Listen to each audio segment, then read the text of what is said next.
Salut à tous, aujourd'hui une vidéo un peu spéciale parce que vous êtes plus de 1000 à suivre la chaîne Explorer, 1000 personnes qui regardent les vidéos, qui commentent, qui voyagent un peu avec moi et franchement ça me dépasse. Alors pour l'occasion, j'ai décidé de regrouper un peu toutes les questions qu'on me pose le plus souvent et d'y répondre ici pour qu'on apprenne un peu plus à se connaître. Allez, on commence. Alors la chaîne Explorer, elle s'est créée un peu par hasard. Je voyageais déjà pas mal avant de partir en Nouvelle-Zélande, qui était mon plus gros voyage. Et en fait, avant de partir et qu'au moment où je préparais le voyage, j'ai discuté avec mon cousin qui faisait déjà pas mal de montage lui sur Final Cut, le logiciel que j'utilise. Et il m'a dit, mais au lieu de faire un album photo, pourquoi est-ce que tu ferais pas une vidéo? Et du coup, la chaîne, elle est un peu partie de là. Et c'est vrai qu'au début, c'était plutôt pour faire un film en fait. Pour mes souvenirs, mes propres souvenirs à moi, pour garder les images mémorables que j'aurai pendant tout le road trip qui a duré 8 mois. Et puis finalement, de fil en aiguille, j'ai vraiment pris goût à ça et j'ai décidé de lancer la chaîne vraiment à fond. C'est simplement le mix entre mon prénom, Alexis, et Explorer, explorateur en anglais. J'ai trouvé que le pseudo sonnait bien. Et pour la petite anecdote, au tout début de la chaîne, au lancement, la chaîne s'appelait encore Alexis New Zealand, qui était vraiment la chaîne dédiée à ce moment-là, je le pensais, à la Nouvelle-Zélande. Puis finalement, comme j'ai décidé de continuer les vidéos après dans d'autres pays, il a fallu que je trouve un meilleur pseudo.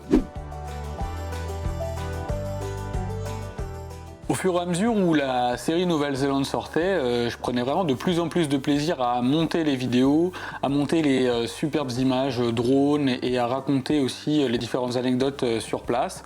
Et j'ai eu aussi de plus en plus de soutien de la famille, de mes amis qui trouvaient toujours que les vidéos étaient super cool. De plus en plus de gens extérieurs aussi qui venaient faire des commentaires et ça franchement c'est hyper motivant.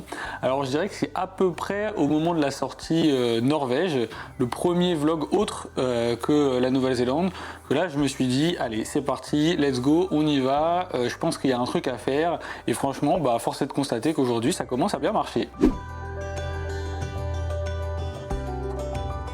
J'ai remarqué assez vite que là où je me sentais le plus vivant, en fait, c'est quand j'étais à l'étranger. Quand j'étais en voyage et que je prête attention à plein de petites choses que je regarde pas forcément quand je suis en France, la façon dont vivent les gens, tout simplement la façon dont ils réagissent, dont on discute ensemble, c'est vraiment quelque chose que je trouve hyper prenant.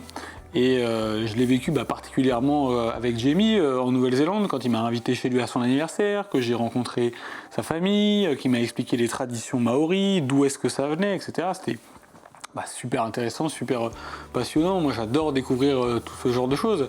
Après il y a aussi une partie des paysages que j'adore découvrir, la diversité de ce que j'ai pu voir par exemple en Nouvelle-Zélande, avec les volcans, avec les glaciers, etc. Ou les animaux sauvages que j'ai pu voir aussi. En fait j'ai l'habitude de dire souvent que pour moi la planète Terre c'est un peu comme une map d'un jeu vidéo qu'on doit aller explorer à 100%. On a toute notre barre de vie devant nous et il faut essayer d'en explorer un maximum quoi. Pour moi la réponse est plutôt logique et pour tout un tas de raisons, c'est la Nouvelle-Zélande. Pour ceux qui ont déjà regardé la série, je pense que vous comprenez pourquoi. Si vous l'avez pas encore vu, n'hésitez pas à aller acheter un œil parce que c'est vraiment stylé comme pays. Et d'ailleurs, il me reste encore un épisode à vous sortir, l'épisode final. D'ailleurs, j'ai hâte de l'envoyer. La Nouvelle-Zélande, c'est le pays aux 1000 paysages. Vous faites 30 minutes de voiture, vous êtes devant des plages paradisiaques sauvages. Puis après, vous êtes dans des glaciers, dans des grandes montagnes, dans des fjords. Enfin, il y a tout un tas de différentes facettes du pays à explorer, c'est juste ça n'en finit jamais. Puis il faut aussi parler de la générosité des gens là-bas, c'est la mentalité des îles du Pacifique, tout est chill, tout est relax, c'est vraiment cool, les gens sont ultra accueillants, ultra généreux.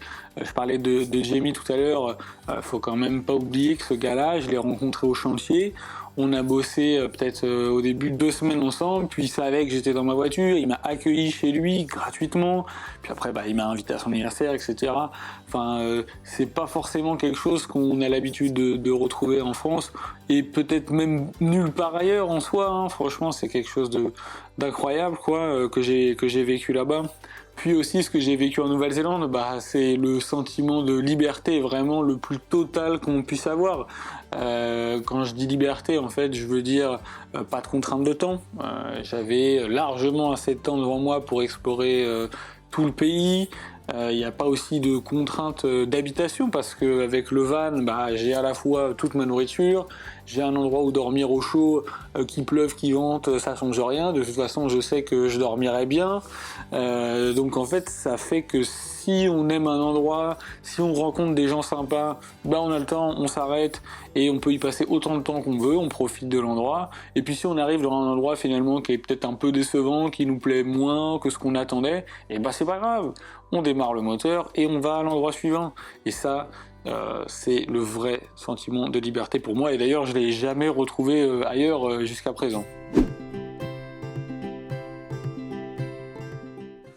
Ah, les moments les plus forts, le moment le plus fort que j'ai vécu en voyage, bah, franchement, c'est vraiment difficile à dire, il y en a plein.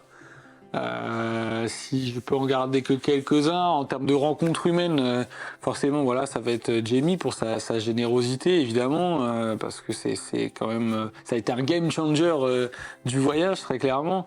Et après, en termes de paysages ou d'animaux sauvages, le paysage, bah, les volcans, le Tongariro en Nouvelle-Zélande, bon ça c'est juste, moi ça restera, je pense, pendant encore très longtemps le paysage qui m'a le plus choqué, qui m'a le plus coupé le souffle, quoi, quand on arrive en haut de ce grand cratère face à toutes ces couleurs, cette fumée, cette odeur de soufre partout, c'est juste, on a l'impression d'être sur Mars, hein, pour de vrai, hein.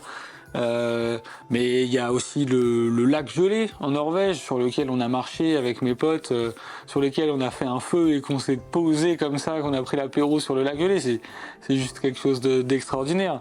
En termes d'animaux sauvages, forcément, ah oui, je pense au kiwi que j'ai vu sur Stewart Island, à Rakura, tout au sud de la Nouvelle-Zélande, sur une toute petite île sauvage qui est venue rôder en fait dans la jungle autour de la tente. Je suis sorti comme ça en caleçon en plein milieu de la nuit et puis je tombe sur cet animal, cet oiseau en voie de disparition, quoi, tellement rare qui était à quelques mètres de moi. C'est juste, c'était un moment exceptionnel. J'avais des poils qui s'hérissaient, c'était fou, quoi. Et puis, et le safari. Le safari en Namibie, le paysage en lui-même était déjà exceptionnel, mais de rencontrer, d'être face à face avec tous ces animaux sauvages qu'on n'imagine plus aujourd'hui en 2026, voir dans un habitat naturel, et pourtant qu'on rencontre bien là, qui sont comme le rhinocéros qui était à 10 mètres à peu près de nous. C'était juste, c'est des moments qui resteront gravés, ouais. C'est des moments forts, ouais. Et il y en aura plein d'autres, Ah, et les galères, bon, les galères, il y en a pas eu tant que ça en soi, franchement, je touche du bois, mais je suis quelqu'un d'assez chanceux pour l'instant, et notamment dans mes voyages, j'ai pas eu de gros problèmes.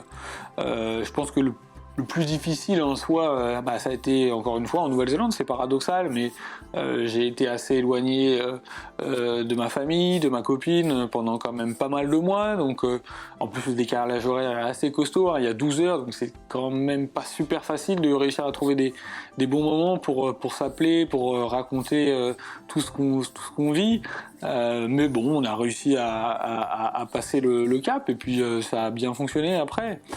Et après, en termes de galère, si quand même, en Namibie, je me suis fait voler ma carte. Bon, plus de peur que de balle, j'ai réussi à tout bloquer avant qu'on me pique mes sous.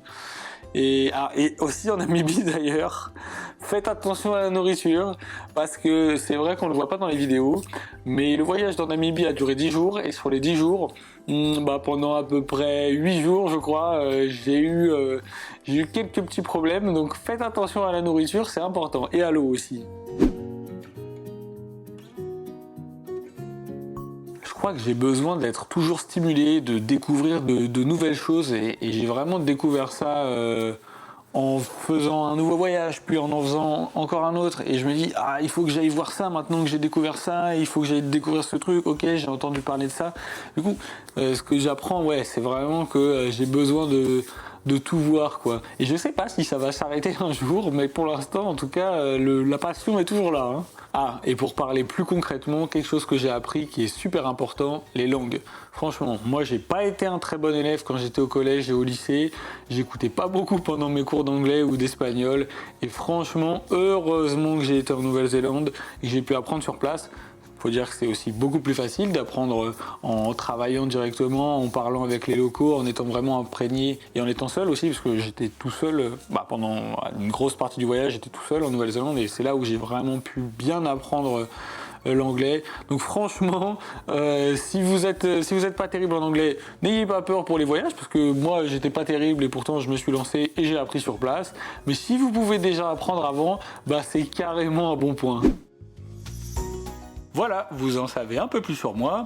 J'ai regroupé d'autres questions dans une prochaine vidéo. Si vous voulez voir la suivante, n'oubliez pas de vous abonner et laisser un like si celle-ci vous a plu. À très vite pour la suite.